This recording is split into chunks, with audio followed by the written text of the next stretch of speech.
आज हम बात करने सीज़र्स एंड एपिलेप्सी के बारे में। सीज़र्स एपिलेप्सी एक बहुत क्रिटिकल मेडिकल सिचुएशन है और काफ़ी बार पेरेंट्स, फैमिलीज़ मेंबर्स काफ़ी टेंशन हो जाते हैं कि इमरजेंसी में हमें क्या करना है, इमरजेंसी में हमें हॉस्पिटल जाना है, नहीं जाना है, क्या करना है। फैक्ट ये होता है कि सीज़र्स पहली बार आया है कि पहले आ चुके हैं और इसके बेसिस पे ही हमारा ट्रीटमेंट पूरा चेंज हो जाता है। नेक्स्ट मोस्ट इंपॉर्टेंट थिंग है कि फैमिली मेंबर्स को सीज़र्स की इमरजेंसी घर पे हैंडल करने के टेक्निक्स पता है या नहीं पता है।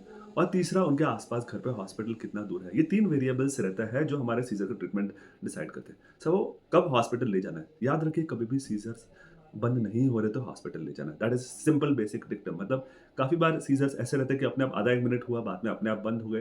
तो ये सिचुएशन एक रिलैक्सिंग सिचुएशन रहती है और हम घर पे थोड़ी देर वेट कर सकते हैं। लेकिन अगर सिचुएशन पहली बार हुई है तो हम घर पे बैठना बिल्कुल भी सजेस्ट नहीं करते। तो फर्स्ट एपिसोड ऑफ सीज़र मतलब पहली बार कभी किसी को ज़िंदगी में फिट्स आए हैं, तो सबसे पहली बात है नियरेस्ट हॉस्पिटल में चले जाओ ताकि हम प्रॉपर्ली मेडिकली इवैल्यूएट कर पाएँ कि किस वजह से सीज़र से आए हैं, किस कारण से आए हैं, सीज़र्स की मेडिसिन देनी है, नहीं देनी है और कितना टाइम देनी है, ये डिसीजंस ले पाते थे। सबसे फर्स्ट सिचुएशन सीज़र्स पहली बार आए, डेफिनिटली एडमिट करो।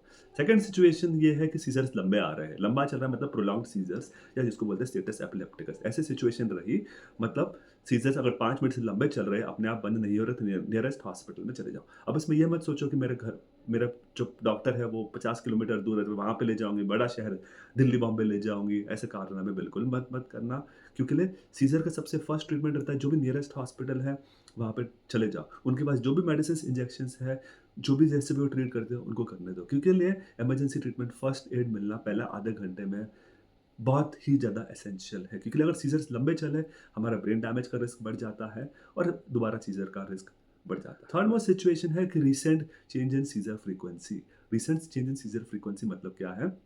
अगर किसी को सीज़र्स दिन में 1 बार आ रहा है और अचानक उसको 5-6 बार आने लग गए, तो ऐसी सिचुएशन में पास वाले डॉक्टर को पास ले जाना हमेशा बेटर है या न्यूरोलॉजिस्ट के पास। तो रीसेंट चेंज सिचुएशन है फीवर विद सीज़र।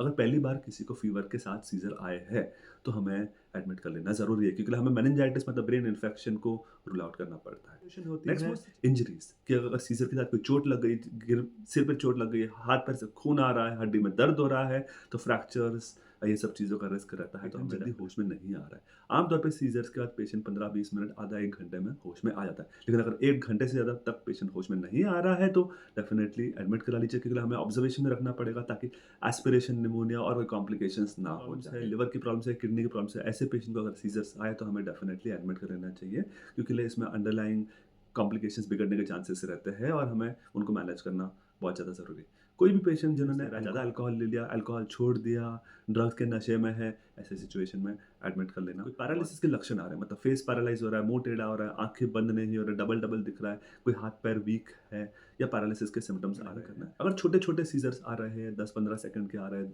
आधे मिनट से कम आ रहा है, तो यूजुअली हमें एडमिट करने की ज़रूरत नहीं पड़ती है। बट ऐसे सिचुएशन में डॉक्टर के पास दिखा देना है ताकि वो मेडिसिन्स की अगर उसको डोज़ एडजस्ट करने पड़ रहे हैं, तो एडमिट में अगर फेब्राइल सीज़र्स बार-बार आ रहे हैं, फेब्राइल सीज़र्स मतलब बुखार के साथ सीज़र्स 5 साल के बच्चों तक आ सकते हैं।